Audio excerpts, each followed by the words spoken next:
This is Jeremy Zarzicki for the law firm of Nessie in St. Louis. This is the first in a series of short little video introductions to domestic violence law in Arizona, what it means, its consequences, etc. I'm going to begin this video by explaining just what domestic violence is, legally what it means, what sort of possible consequences one might be looking at if they're charged with a crime of domestic violence. There's a whole bunch of other stuff related to this that I'll cover in later videos, but this is just a brief introduction to what exactly domestic violence is. Let's start with the fact that there is no crime of domestic violence in Arizona. You can't be charged with domestic violence in and of itself. What domestic violence is in Arizona is it's a modifier. It takes this tag and it puts it onto another crime that you might be charged with. What is that other crime? Well, it can be a series of various crimes, some of them more obvious than others. Obviously, things like murder, aggravated assault, kidnapping, regular assault, all that sort of stuff can be qualified as domestic violence.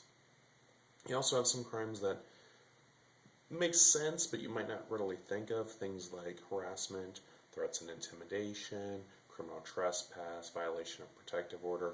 All of those things also can qualify as crimes of domestic violence. The two that people a lot of times don't realize is that in Arizona you can be charged with disorderly conduct or criminal damage, both as domestic violence charges. So even if you don't actually engage in any sort of violence upon somebody, there's no pushing, no shoving, no assault, anything like that, just damaging their property or getting into a really bad verbal argument with them could potentially qualify as domestic violence.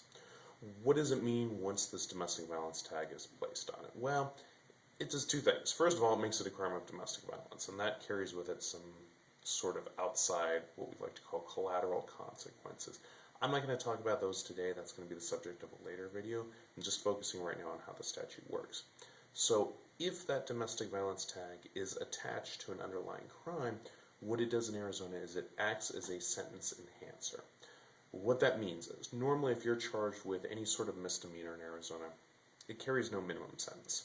So the judge, you could be convicted and the judge could decide to give you no sentence, no jail, no fine, anything like that. You just have the conviction.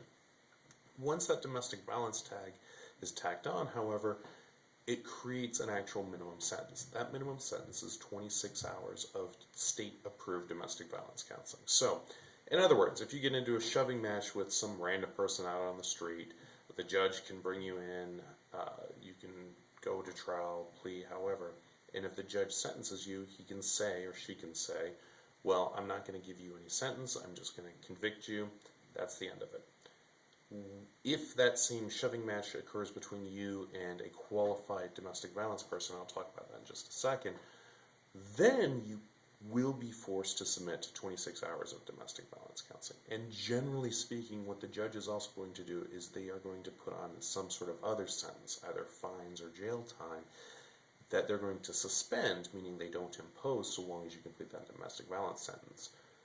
That domestic violence counseling. But if you don't complete that domestic violence counseling, then you can be sentenced to that fine, the jail, whatever it is that the judge assesses. So generally speaking, if you're convicted of a misdemeanor domestic violence crime in Arizona, you're going to have to do counseling.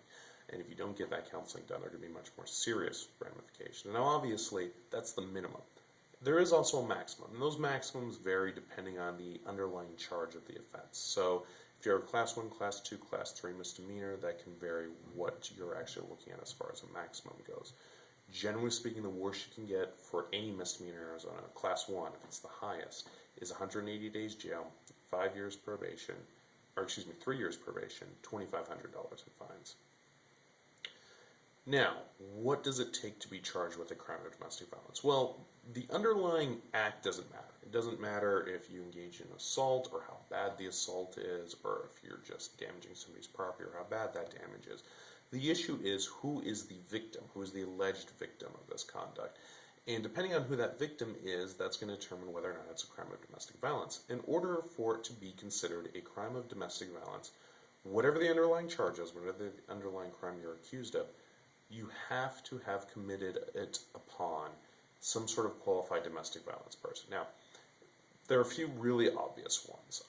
If the person's your spouse, your ex-spouse, If you share a household, in other words, if you're living boyfriend, girlfriend, whatever, if you share some sort of domestic partnership or have in the past, if you have children in common, or the person's currently pregnant with your child, um, all these kind of things qualify for domestic violence purposes. Now, the part that people a lot of times don't realize is that things like direct blood family can also qualify. So parents, grandparents, siblings, any sort of direct relatives by marriage. So children, or stepchildren, step-grandparents, um, parent-in-laws, grandparents-in-laws, brothers and sisters-in-law. All those things can qualify. Also, if they're family that you share a household with, in other words, if you're living with your cousin, or if you're living with somebody in some sort of familial setting, that also can qualify as domestic violence. Finally, dating relationships can qualify as domestic violence. What that means is if you're currently dating somebody and you engage in any of those underlying charges, you can be charged with domestic violence. Even if you're not living together, even if you've never been married, even if you don't have any children in common, just the mere fact you're in a dating relationship can trigger this domestic violence. Also, being in an ex-dating relationship can trigger that. What the court's going to look at in order to determine whether or not you qualify under these dating relationships is the type of relationship you have with the person, the length of the relationship, the frequency of the interaction between you and the alleged victim, and whether the relationship, if the relationship has terminated, how long ago did it terminate? So in other words, if you're currently in a relationship, if it's a close sexual or intimate relationship, and if it's been going on for any reasonable amount of time, you're probably going to qualify. Things like a former relationship that has been over for a while, or a relationship that's not particularly intimate, that's very short, may or may not qualify. It's sort of a case-by-case thing for the court to determine whether or not it qualifies. In any case, if you meet any one of these criteria, the state very likely can charge you with this domestic violence designator beyond whatever crime they're accusing you of. Obviously, they can't attach that domestic violence designator if you haven't been accused of a crime. So, how it'll work is if you are charged with a domestic violence crime, you're going to be charged with some underlying crime, an assault, criminal damage, disorderly conduct, threats and intimidation, something like that. And then if the cops determine that they think that the victim that they're accusing you of having engaged in this crime on has this sort of relationship, one of those defined relationships, they're going to tack on that domestic violence charge. Once that domestic violence charge is then tacked on, you're looking at a minimum of 26 hours of counseling. Maximums could be worse than that, but at least the 26 hours of counseling. And again, you're looking at some potential collateral consequences, which I'll talk about later.